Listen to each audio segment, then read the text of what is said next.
Happy Halloween, Agile Spooks and Ghouls. Welcome to another episode of Agile Bites that's powered by integrity-inspired solutions, where we bring dead projects back to life and exorcise all demons of inefficiency out of software development.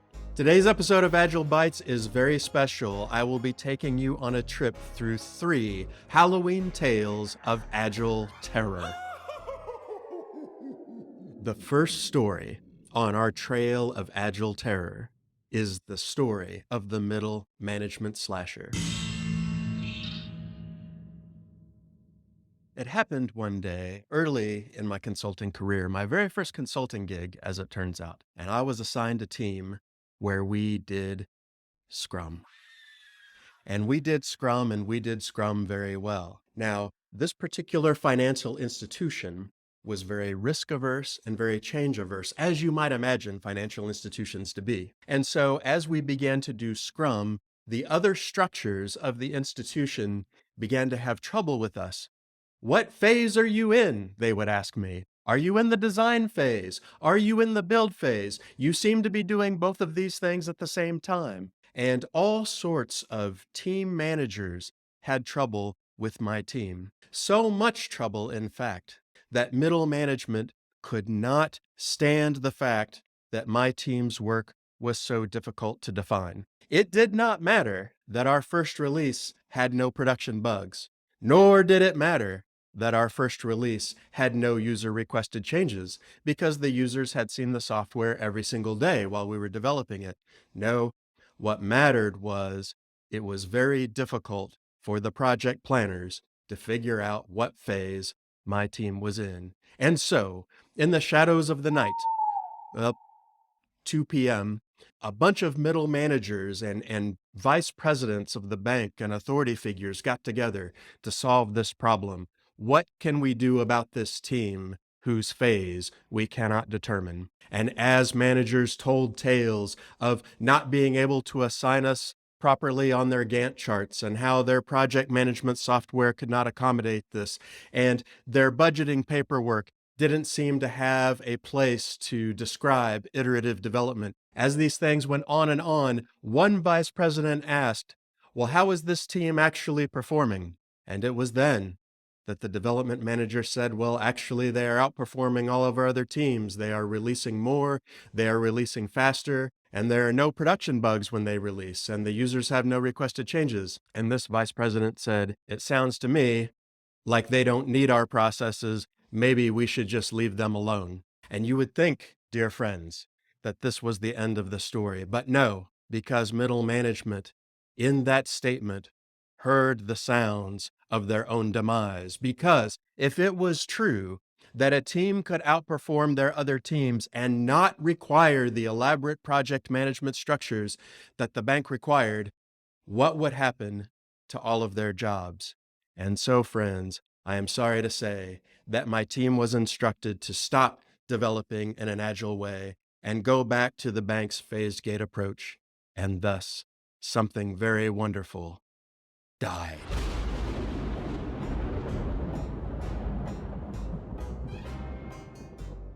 This next tale goes back to one of Integrity Inspired's earliest clients. In this particular client, we were put under the structure of the client's existing IT operations. Our team reported directly to the vice president of IT, and it was that vice president who would hand us our projects. These projects came from a project backlog set up millennia ago by insane monks in the 15th century. Well, not exactly quite that far back, but at least 2 or 3 years ago, with a board, probably, something like that. Anyway, there was a list of projects that went back a long time. That's my point. And these projects would just come off the top and we would do them. Well, one day, the next project that came off the top was to rebuild the e-commerce shopping cart for their online courseware sales. And so we asked the vice president of IT, who are the stakeholders for this project? But she did not know. Eerie. So we decided we would discover who the stakeholders were, and we took the project to every department in the company, and we asked them, are you the department Who needs the shopping cart rewritten? And every single one of them said no. As it turns out, nobody knew who wanted the shopping cart rewritten. Where did this project come from? What were the outcomes? What were the reasons somebody wanted this to be done to begin with? Nobody knew. It was like a phantom that rose from the swampy mists at midnight only to dissipate in the cold light of dawn. But the true terror of this, friends, is not the mysterious origins of the project itself, but imagine the amounts of money we might have spent on that project had we just taken it and run with it. But instead, taking the time to figure out who needed these things enabled us to escape a chilling, chilling fate of hundreds of thousands of dollars spent rewriting the shopping cart that nobody wanted.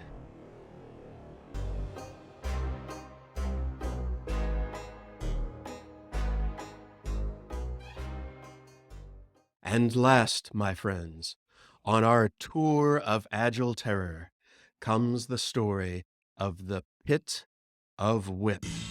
It was a new team, a hopeful team, starting their first project building an external app as opposed to an internally facing app. The team had been assembled from some of the best developers in Kansas City, yea, even the world, brought together into one room under a brand new Scrum Master. Everyone on the team had experience with Scrum. They got a Scrum Master who had experience with Scrum. They asked me to help get the team started, and I made the mistake of saying something about Kanban. Soon, everyone on the team wanted to do Kanban, and our Scrum Master said, sure. So the team began their journey into Kanban, even though none of them had ever done it before, including their Scrum Master. And as they began to build their software, a strange thing began to occur. They did not observe any kind of WIP control mechanisms. At first, it did not seem that unusual. Many teams start out this way. They would have one story in development per developer.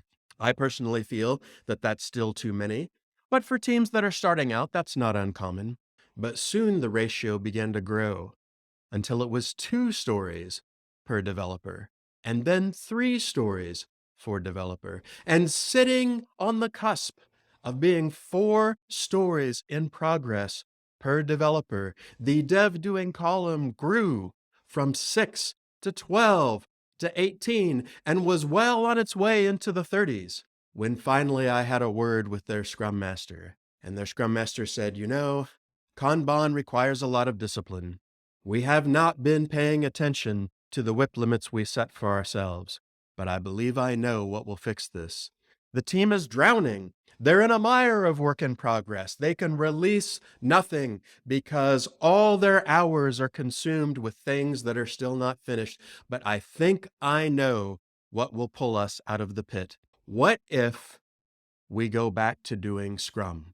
And so that's what the team decided to do. They would stop doing Kanban and they would start doing Scrum, because if you introduce a 2-week time box, surely then the team will begin to respect the amount of WIP they have in progress. Surely the team will think about what they can realistically get done in a 2-week time box. And that, friends, will surely limit the work they take on. And certainly this team would escape from the mire of the pit of work in progress into the light of productivity and a released product and a completed MVP. But it was not so. For you see, friends, this team made a fatal mistake. They believed that their choice of framework was what would save them, but they did not address the underlying root causes of their issue. They did not look at the cultural issues which were causing them to pull too much work. They did not look at the external pressures from the stakeholders that only seemed to be relieved when new items were started. They did not look at any of the reasons why this team was drowning in WIP. They thought simply by changing to a different framework, life would be better. And I tell you, friends, that when you are drowning in a pit of WIP, there is no framework that can save you from that fate. All right, Agile Spooks and Ghouls, I hope you enjoyed our stories of Agile terror. I really hope that you didn't recognize your own organization in any of those stories, and I specifically hope that if you're a client of ours, you did not recognize yourself as the source of those stories. But hopefully you got a good laugh, hopefully you learned a thing or two, and if you've got your own Agile horror stories, please share them with us. Go ahead and hop on our website at integrityinspired.com. Fill out the form, send us an email, let us know your horror story. Or find me on LinkedIn, I'm Phil Ledgerwood, and let me know your Agile horror story. Let's see if we can make this Halloween truly scary about the things that truly scare people in Agile environments.